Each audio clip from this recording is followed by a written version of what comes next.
Welcome to Creating and Facilitating Effective Discussions. During this course, we'll be learning about different types of discussion questions, how to create a learning objective for a discussion question, what type of facilitator you are, how to facilitate a discussion, and best practices for grading discussions. After completing this lesson, you'll be able to do the items on this slide.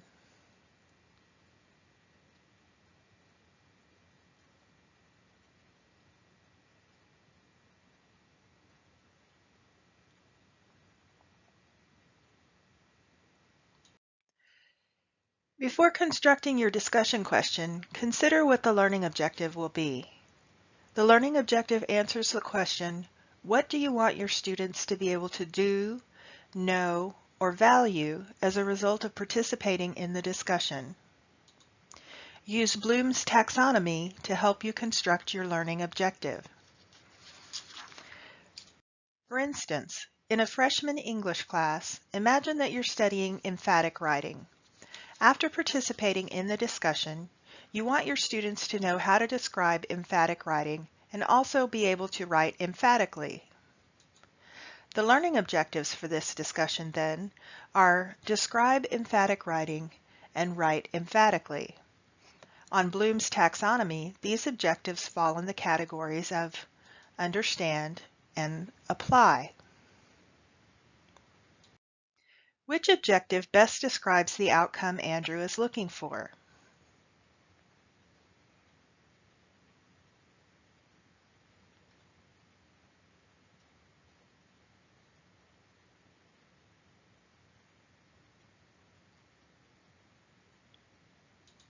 The most correct answer is analyze how agility relates to the concept of character in your personal and professional life. There are various types of content that you may find in a discussion. General Q&A, discussions where students can ask and receive answers to questions about general course-related matters. Social discussions, discussions where students can share topics of interest and non-course related information. And content-related discussions, discussions that explore questions related to the learning material. Effective content-related discussion questions invite substantive responses that ask students to agree or disagree, critique information, compare and contrast, extend an idea, revise, evaluate, and analyze. Discussion questions have several parts. The first post, or the initial answer to the question, the response, the student's response to their peers, and the point of engagement, the element of the prompt that encourages students to carry the discussion forward. When writing the initial discussion prompt, it's important to consider your wording. Are your questions worded objectively or subjectively? An objective question generally requires a short, factual answer. A subjective question is open-ended and permits the student to organize and present an original answer. Take a look at these examples. The objective question, or prompt, says, what 9 changes have been made to the original Hippocratic Oath? The subjective question, or prompt, says, which of the 9 changes to the Hippocratic Oath do you feel have made the most impact on the practice of medicine? In the first prompt, you can see that there are limited numbers of answers to the question, and there's no ability for students to stimulate discussion after that initial prompt. In the subjective prompt, you can see that there are different interpretations for the answer, and students can continue the discussion forward after they answered that first question. Review the following discussion question and determine whether it's objective or subjective.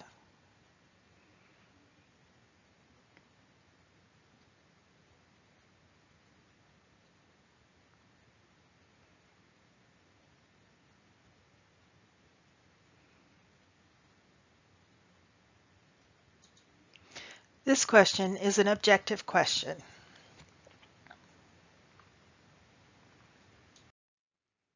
Online discussions can be a very effective way to engage students.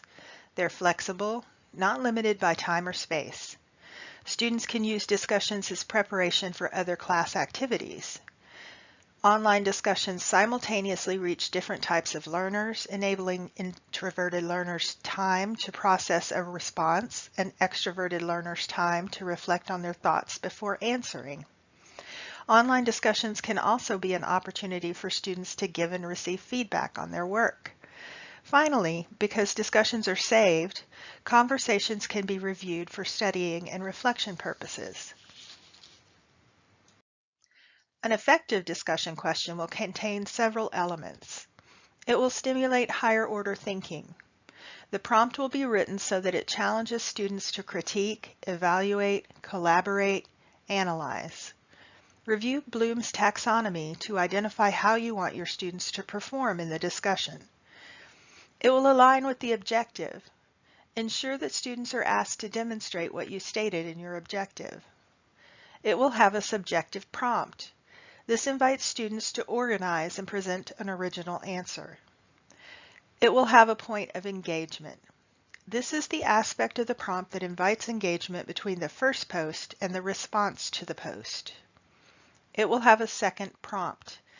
The second prompt will provide guidance for peer response to the specific discussion. It will be integrated. An effective discussion will be integrated into other course activities. If not, students will find it irrelevant and will not participate. Is this a good example of a discussion question?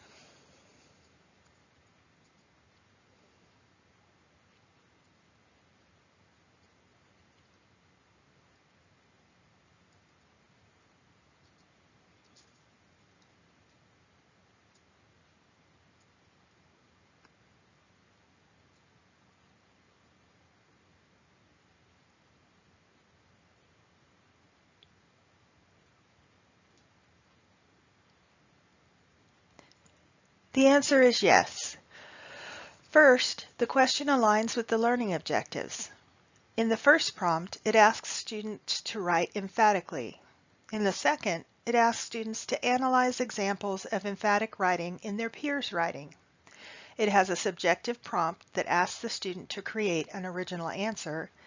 It contains two prompts, and it has a point of engagement. In this case, it is the prompt for students to read and review other students' posts and analyze them for content. Is this a good example of a discussion question?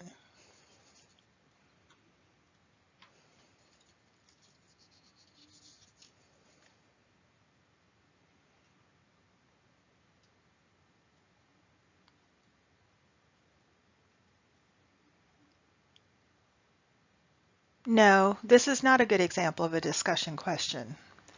While the question does align with the learning objective in the first prompt, it fails to meet other criteria of an effective discussion question. It has an objective prompt, and although it contains two prompts, it's missing a point of engagement. There's no incentive for the responding student to engage with the first post. What type of facilitator are you? There are three types of facilitators: the summarizer, the drop-in, and the super communicator. It's important to participate in the discussion with your students, but how much you participate is up to you. There are pros and cons to each kind of facilitation method. The summarizer is infrequent to once a week contact. The summarizer checks in at the end of the conversation to grade things and may summarize thoughts on students' conversations in a separate post or announcement.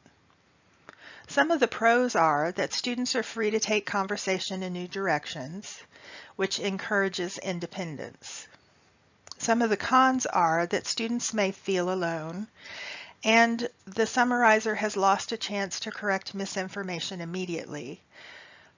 With the summarizer, all of the grading happens at once. The drop-in makes frequent but not everyday contact. They may drop in after the conversation has gotten rolling and engage in select threads. The pros are that it input highlights important or exceptional threads and allows students to own their own threads. Grading for the drop-in happens throughout the week. The cons are that it creates an expectation that may not be consistent. Students may not know what to expect from the drop-in. With the super communicator, there is very frequent contact. They reply to everyone and they're engaged everywhere. The pros are that it creates a presence with the students and allows for extra one-on-one teaching moments. Grading can happen throughout the week. The cons are that students may feel stifled and it may provide answers to the students before they've had time to form a question.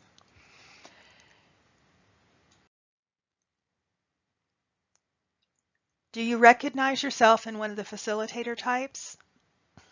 All of us have some characteristics from each type of facilitator. So when is the best time to participate in the discussion? The best times to participate in the discussion are to initiate and revive momentum, to redirect conversation, to correct misinformation, to highlight the extraordinary, but don't respond to every post and don't be a helicopter facilitator. All instructors have elements of each facilitation style, but the key is to find a balance of what works for you. Ask yourself, am I socially present? Am I giving meaningful feedback? Am I creating student-to-student and student-to-teacher interaction? Part of being an effective facilitator is setting expectations. Students need to know how to behave, when and how much to respond, and what tone they should have. The following guidelines will help you communicate your expectations to the students and create an engaging and supportive space. Before you start, set your due dates. Decide when posts will be due. Stagger your due dates with the first response being due on one date and the response due a few days later. Decide how often you want students to respond to each other. Experienced faculty suggest students log into the discussion at least 2 times per week and respond to at least 2 other students. Decide how you'll grade your discussion questions. Will you grade them on content, by participation, or both? Establish some rules of etiquette for the discussions. Will you expect students to communicate in a professional or scholarly manner, or will you accept a more conversational tone? Maintaining a social presence in the discussion is tied to learner satisfaction. It helps build trust and encourages student self-disclosure. During the discussion, watch your tone as you respond to students. Without visual cues, the feeling behind your words can be misconstrued. Ask probing questions rather than give directives in your responses. Encourage students to delve deeper into the topic. Encourage student interaction by staying in the background as much as possible. Discourage directing posts to the instructor and only interject when necessary. Watch out for orphaned comments and students who are not participating. Encourage students to respond to orphan comments and give quieter students supportive comments when they participate. Be sure to watch your tone. In this case, we take a look at a discussion question where the instructor has lost their tone in the red. It's in the syllabus, and as much as it's tempting to respond the way the instructor did in this first example, taking time to point out specifically where the guidelines are will help Cindy and any other students find the answer. So in the green, you can see that the instructor has pointed out the guidelines and pointed out specifically where they can find what they need. So this is preferable to being short with the student in red.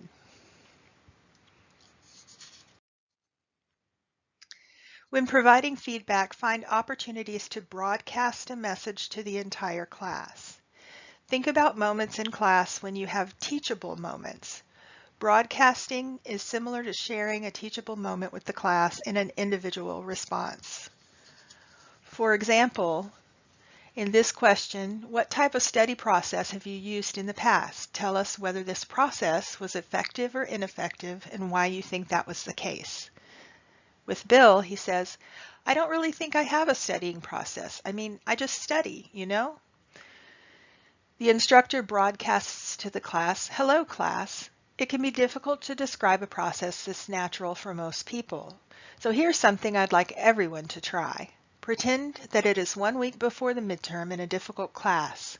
Tell me on a day-by-day basis what you'll do each day to prepare for the exam.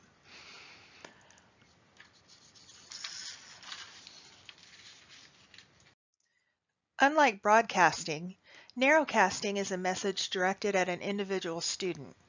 In some cases, narrowcasting may sound harsh. In this case, what type of study process have you used in the past? Tell us whether this process was effective or ineffective and why you think that was the case. Bill says, I don't really think I have a studying process. I just study, you know? The instructor, hello, Bill. Your answer to the question is incomplete. Think hard about your studying process and try again. So in this case, the narrowcast is a little bit harsh and direct, and it doesn't draw in the other students and give them coaching. Online discussions can be disrupted quickly by unaddressed hostility. When inappropriate messages arise, deal with the situation both publicly and privately. In public, broadcast a message about the ground rules and expectations for behavior established at the beginning of the course.